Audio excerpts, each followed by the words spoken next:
Coming up at 6, gun control advocates say it's a long time coming, but some lawmakers say it's overreach. We take a look at the debate over whether or not credit card companies are planning to track gun sales.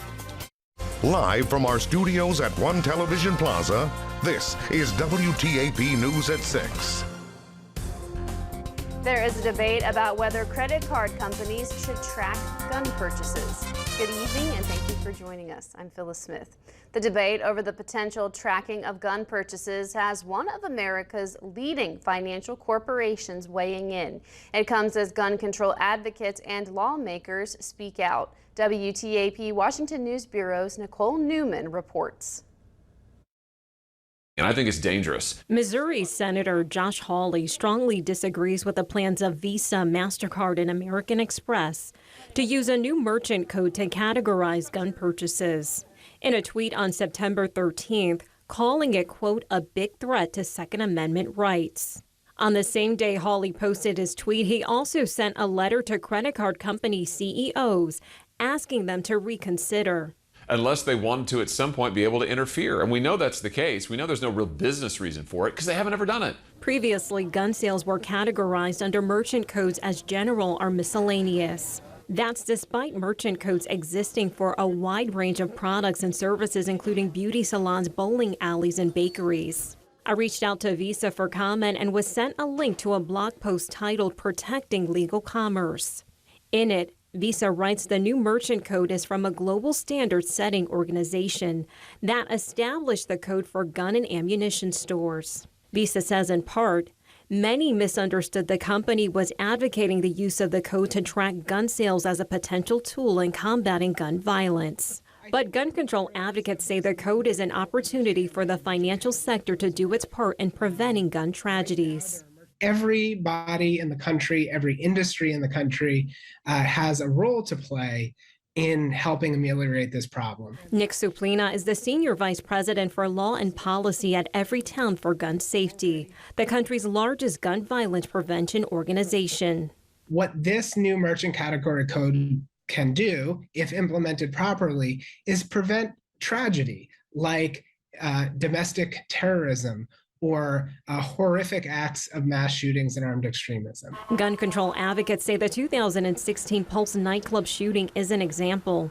A New York Times investigation found the gunman used 6 credit cards to buy 2 guns and thousands of rounds of ammunition before killing 49 people and injuring 53 others. There could be more regulations in the future for credit card companies and banks in general. Just last week, the CEOs of America's 7 largest banks testified at length before key congressional committees. In Washington, I'm Nicole Newman. Turning to the weather, meteorologist Kirk Greenfield joins us now with the first look at your forecast. Kirk? What a gorgeous day. We have bright sunshine, blue skies, a picture-perfect view here in Marietta, looking at the levee. The Jan Tills Marietta Skycam atop the Lafayette Hotel says we're at 62 degrees, 53% relative humidity, winds out of the northeast at 10, and the barometer 30.0, make that 30.35 inches, and falling just recently. Looking at our evening planner, we expect to be in the mid-50s and clear as we get past sunset. It does look like we'll settle out of the 50s by midnight, but tomorrow will be a cloudier day. What is that going to lead to, and where is Ian in all of this? We'll tell you when I come back. Back to you. Thank you, Kirk. Changes are coming for Ritchie County schools. The school district will have a new person in charge by the start of November, as current superintendent Jim Brown will be moving on from Ritchie County to become the West Virginia School Board Executive Director and will leave on October 31st. Taking over in his place will be April Hott as the interim superintendent.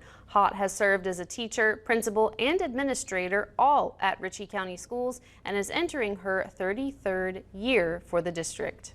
I think all those years and all of the knowledge will only strengthen my ability to relate to the people because I live in Ritchie County. It's the community I'm from. I believe strongly in the education that we have and would like to continue what we've started to make sure that we do offer the education to students that give them opportunities in life. The value in that is the knowledge that she already has of Ritchie County Schools. She knows how the system operates. She's helped keep it operating for many years, and now she has an opportunity to lead it.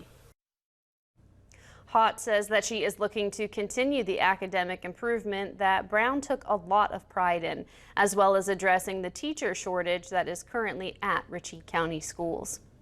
2 local elementary schools have improved enough to be taken off the Comprehensive Support and Improvement Plan, aka the CSI plan. Today, Franklin Elementary staff gathered to celebrate. Jefferson Elementary made the mark too. The schools originally got on the list due to not enough students performing at grade level and not enough students progressing fast enough. Test scores were the indicator of this. Since then, staff have been working to turn it around. The staff, the students, the administration, and the parents have worked tirelessly to make sure that we're doing everything right for kids and to help them be eliminated from that list. Director of Federal Programs Tammy McKnight says the schools implemented a lot of professional development based instruction around data and research and worked to make classrooms more student-centered. The 2 schools had been on the CSI plan for about 4 years. Still ahead, the Ohio Department of Natural Resources has issued a controversial injection well permit. The plan is for the well to be built in Little Hocking. A brighter, more sunny day resulted in warmer temperatures to wrap up our week. But where's the end? That's next.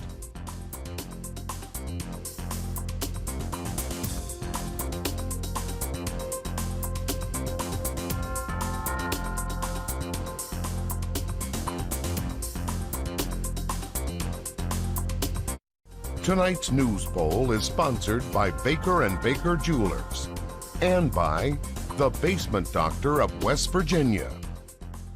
Serving Parkersburg, Marietta, and the entire Mid-Ohio Valley, you're watching WTAP News at 6.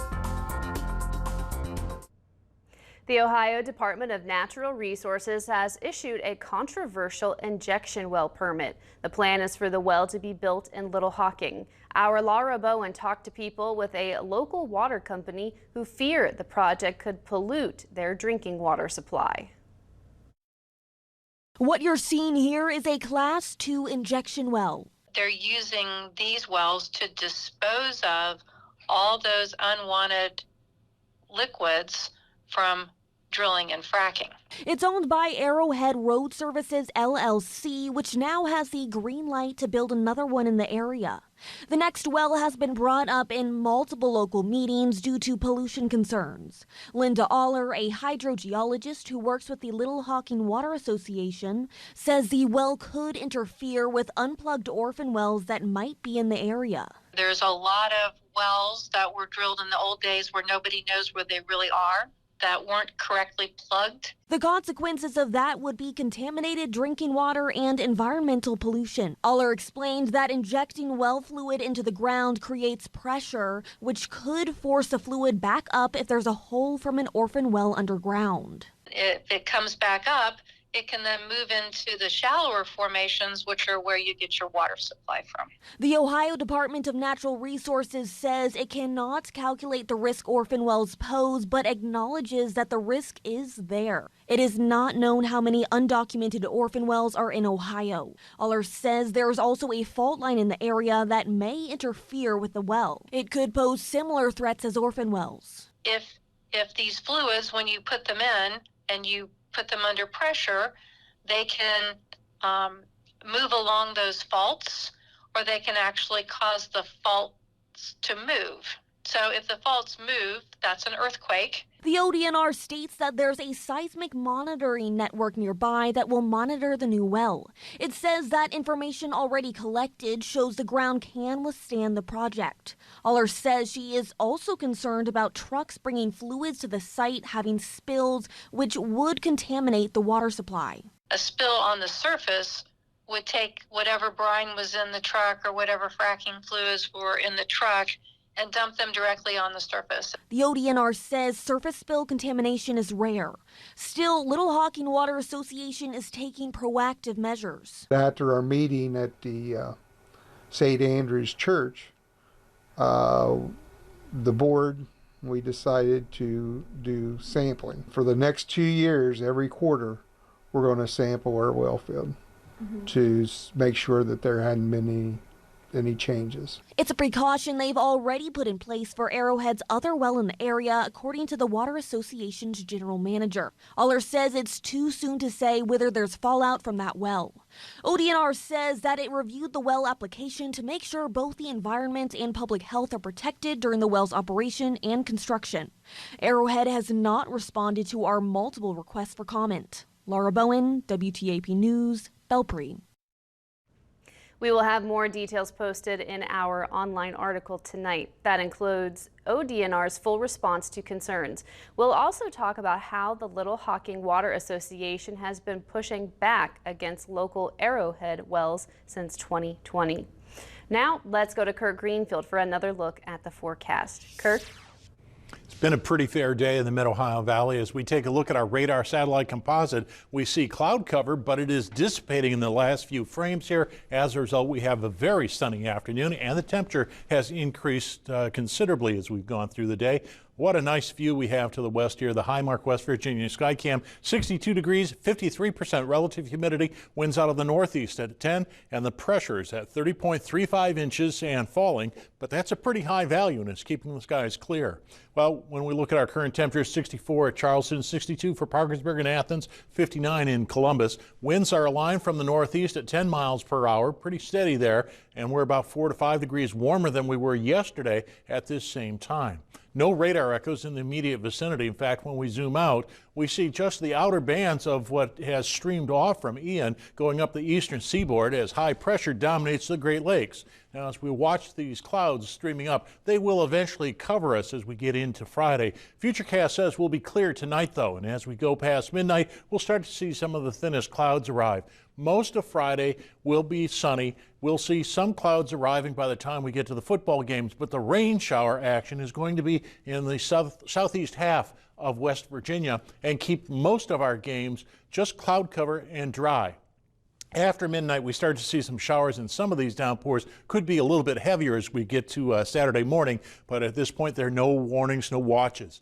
This evening's running forecast suggests it's mostly sunny right now and 62. It should be pretty pleasant if you don't mind cool conditions. The allergy alert says pollen levels in the low to medium category, but wash down come the rains on Saturday.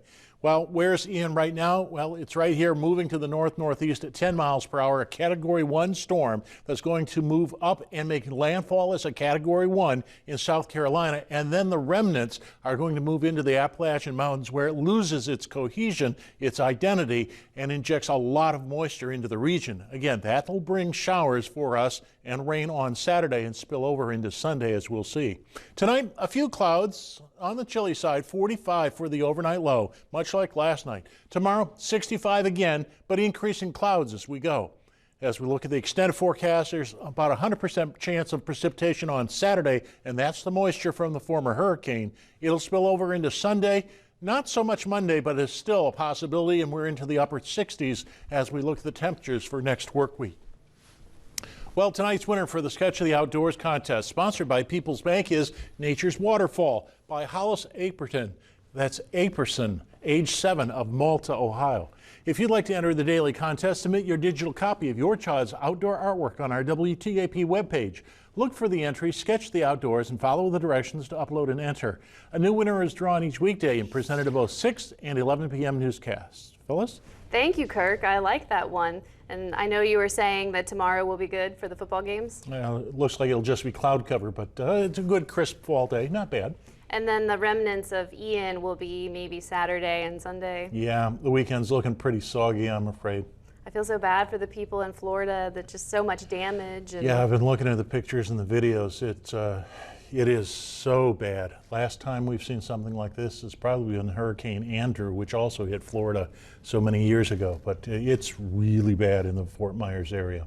So we are lucky just getting some rain this weekend. We're very fortunate. We are only getting a passing blow, if you want to even describe it that way, of some of the moisture. No watches, no warnings, no risk of flooding from the slight showers that we expect all day Saturday and all day Sunday. Thank you, Kirk. Still ahead, the Parkersburg High School Care Closet is looking for more clothes and food donations. That story is next at 6. Parkersburg High School is looking for more donations for its food and clothing pantry. The Parkersburg High School Care Closet is looking for more help to stock food and clothing for students. The officials of the closet, school nurse Danielle Brookover and teacher Janie Ott, say the closet is a primary resource for many families and children that are displaced. The biggest area the closet is looking to fill is a lot of the clothing options and basic hygiene items. Our biggest need, like we do clothes, shoes, hygiene items. Our biggest need that we have ongoing is for t-shirts, sweatshirts, hoodies, jeans, and sweatpants is basically what we need for a lot of kids. Yeah. And that's easier to fit than a specific size. Yeah. And then too, like the hygiene items, like the deodorants and the toothbrushes, toothpaste, that kind of stuff, it's pretty important too, because we have a lot of kids who don't get that basic necessity at home. So we do have kids who stop by pretty frequently just asking for those Right. things that we kind of sometimes take for granted too. Officials with the closet say they will be needing more clothing for the colder weather, as well as an increase in food before the holidays. Both Brookover and Ott want to thank the girls soccer team for its recent help in donating to the closet. Coming up in sports, Evan Lasik is going to have a look ahead to tomorrow night's rivalry game between the St. Mary's Blue Devils and Williamstown Yellow Jackets. That and more when we come back. You can download the free Pinpoint Weather app from WTAP and get all the weather information downloaded to your phone. Tonight we're going down to about 44, partly cloudy and cold, but it'll be a night much like last night. And then tomorrow, increasing clouds as we're ready for the football games. At least it looks like they'll be dry through midnight. That sounds good. Thank you, Kirk. That's all the time we have for tonight. Thank you for joining us and have a great night.